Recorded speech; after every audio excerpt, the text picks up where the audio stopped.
Hello everyone, I'm Amy, your local comic artist, and welcome to my channel. Let's just dive right into the deep end, shall we? Okay, here we go. What is art style? I've gotten this question a lot, and I'm talking a crazy lot, and I do not blame anyone for asking. Hell, I was the person asking this question when I started because I too was not born an artistic mastermind. So what is art style? How do you get your style, and does it even matter? Well, my sweet comrades, I'm about to answer those questions for you. Mind you, this is my opinion, and other artists have different opinions, and that's perfectly allowed, so please don't at me. Let's begin with the basics. First, let's define art style. I have consulted my age-old friend, the oh-so-knowledgeable Vocabulary.com's dictionary, the all-seeing, the almighty, and they say, and I quote, "the style of a particular artist or school or movement." Well, if that wasn't useless, I don't know what is. So, hop out the window with that. We don't need that. Stay out. You've disappointed me, Vocabulary.com's dictionary. Luckily for you guys, I've come up with my own definition. When I talk about one's art style, I'm talking about the style in which one draws a visual piece of art, not a school or movement or whatever the hell that definition was. I don't want this video to become 5 hours long, so I'm gonna skip a lot of art history, which never buttered my parsnips to begin with. That said, I have picked some historical art pieces and some modern art pieces for you guys, so we can see if we can relate to them.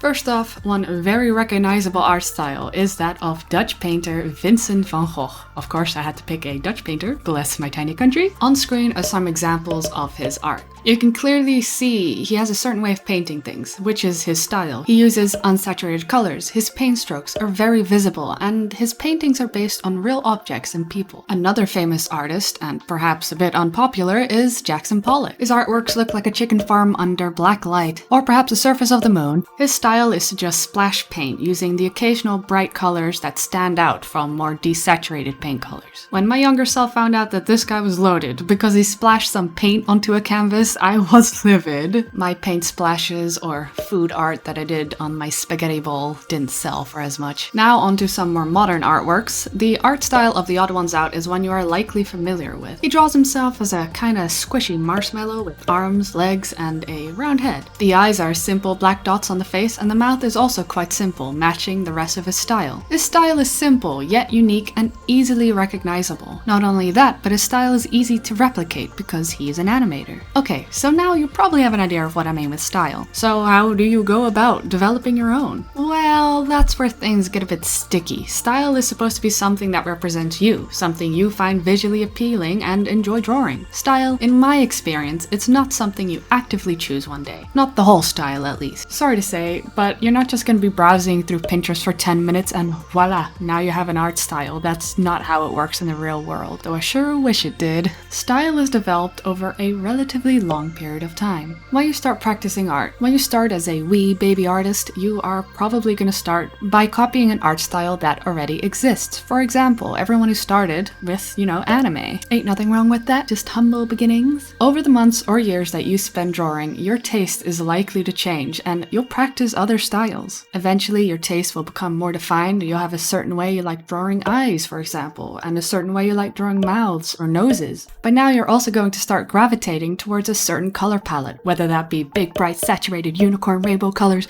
or just simple black and white. With practice, all these details of what you enjoy drawing the most will slowly but surely start to merge together, and then, whoopam! You have your very own style. It's freaking magical. This is something, to my knowledge at least, that can't be forced and is only developed through experience. Okay, so now you have something you call your own style. Now what? Is this it? Is this the only style you can draw for the rest of space and time? Do you still have a purpose? What is life?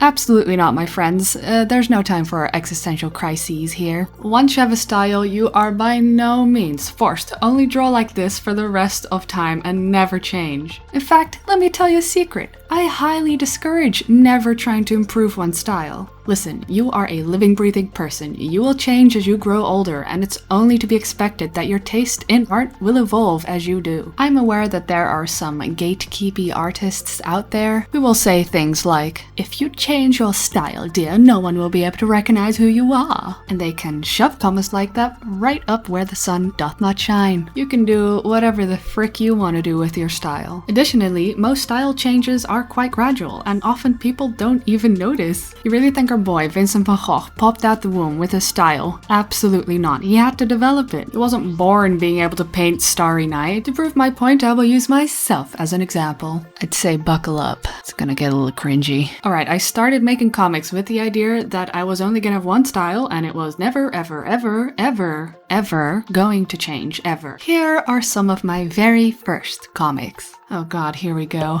You may not like it, but this is what peak performance looked like back in 2018. Even though this was an artistic masterpiece, it had to go. I had changed, my style had changed, my taste had changed, I had more skills, so that just bled into my art. Here we are, a couple months later. You can see there's just a slight change, but it's there, it's there. The lines are a bit smoother, there's more detail, the shading's a little sharper. A couple months later, still, I had kinda had it with the round face. So whoop, that had to go into the trash. I had made the ever fateful decision to make my chin pointy. It was a terrible decision, I regret it. So that didn't last long. No. But hey, that's the thing. You gotta make mistakes if you want to improve. Also, the way I shaded up until now had been iconic, the hatching, but it had to go. It was confusing, it made it very busy, and yeah, it just wasn't working out. Then a massive style change. Again, I honestly have no shame.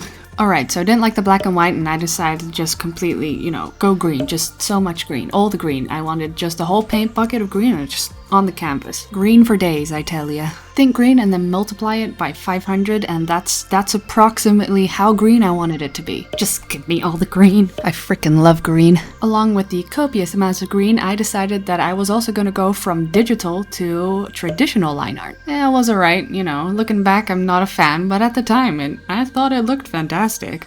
You wanna guess what happened next? That's right, I had another style change. Okay, we're almost there, I promise.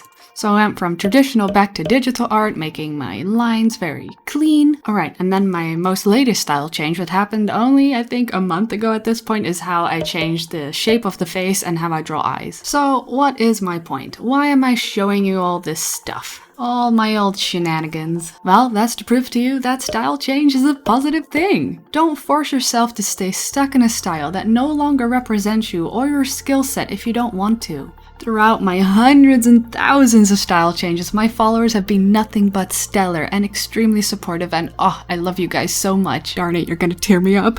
I'm okay. Style is what you make of it. You shouldn't put too much pressure on yourself to find that one style, because more often than not, style finds you. Don't hesitate to change up your style either. It's not a big deal at all. If anything, it shows your growth and development. Be proud. Thank you for watching and stay creative. If you enjoyed watching this video, feel free to subscribe and like this video. Huge shout out to my amazing Patreons. You guys are the best. See you on the next one.